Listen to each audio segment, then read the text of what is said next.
Bah là, du coup, j'étais en train de suivre mon cours d'enseignement islamique et là, je suis sur les hadiths. Et ce cinquième hadith, là, j'ai eu envie de partager avec vous.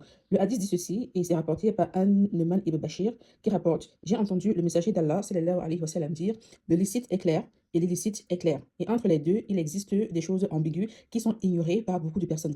Celui qui se protégera des ambiguïtés aura préservé sa religion et son honneur. Quant à celui qui tombe dans les ambiguïtés, tombera dans l'illicite, tel un berger qui fait paître son troupeau à la limite d'un domaine protégé, risquant d'y pénétrer. Tout roi possède un domaine protégé et le domaine protégé d'Allah sont ses interdits. Il y a dans le corps un morceau de chair. Si celui-ci est sain, alors l'ensemble du corps le sera. S'il se corrompt, l'ensemble du corps le sera également. Celui-ci n'est autre que le cœur.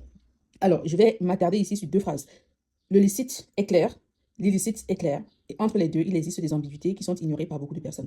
Donc, on sait très bien, ce qui est interdit est clairement interdit, ce qui est permis est clairement permis en islam. Et entre les deux, il y a ce qu'on ne sait pas si on a le droit de faire ou le droit de ne pas faire.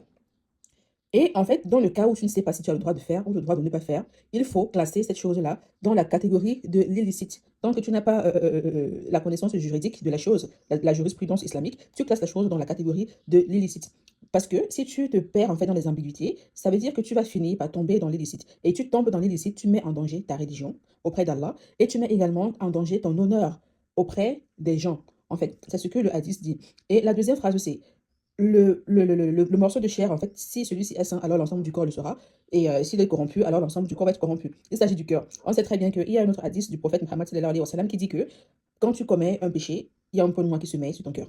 Et plus tu commets des péchés, plus ça noircit, plus le cœur, le point noir grossit, et ainsi de suite. Tant que tu ne fais pas ta tauba, ton repentir sincère, pour que ton cœur soit clarifié, bah, tu continues avec un cœur noir.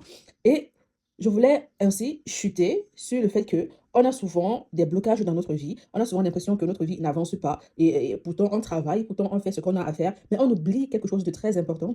La première chose que je vais citer, c'est de faire sa prière de Fajr à l'heure, et ça, je ferai une vidéo à part pour expliquer cela. Et la deuxième chose, vraiment, ce cinquième hadith, il fallait que je le partage avec vous. Quand tu es dans l'ambiguïté, les ambiguïtés, tu tombes dans les ambiguïtés, tu tombes dans l'illicite, tu tombes dans l'illicite, donc tu tombes dans le péché, et tu mets en danger ta religion, ton honneur. Forcément, quelque part dans ta vie, ça aura un impact négatif. Donc, il faut faire très attention à ça. Et aussi, il est très important d'apprendre la jurisprudence islamique pour voilà, pouvoir discerner. Parce qu'il y a ceux qui ont la capacité, justement, la connaissance de discerner les ambiguïtés, s'ils sont licites ou pas, et ceux qui n'ont pas la capacité de le faire. Et le problème, c'est que parmi ceux qui n'ont pas la capacité de discerner si l'ambiguïté est licite ou pas licite, il y a ceux qui le négligent, qui s'en foutent, qui le mettent dans la catégorie de licite, qui font comme si c'était pas une ambiguïté. Et il y a ceux qui ont peur, qui préfèrent éviter la chose et du coup se protéger, protéger leur religion et protéger leur honneur. Donc, il faut soit faire partie de la catégorie de ceux qui ont peur, qui préfèrent se protéger, soit tu fais partie de la catégorie de ceux qui ont la connaissance juridique pour pouvoir discerner si l'ambiguïté est licite ou illicite. Donc, c'était un peu ça.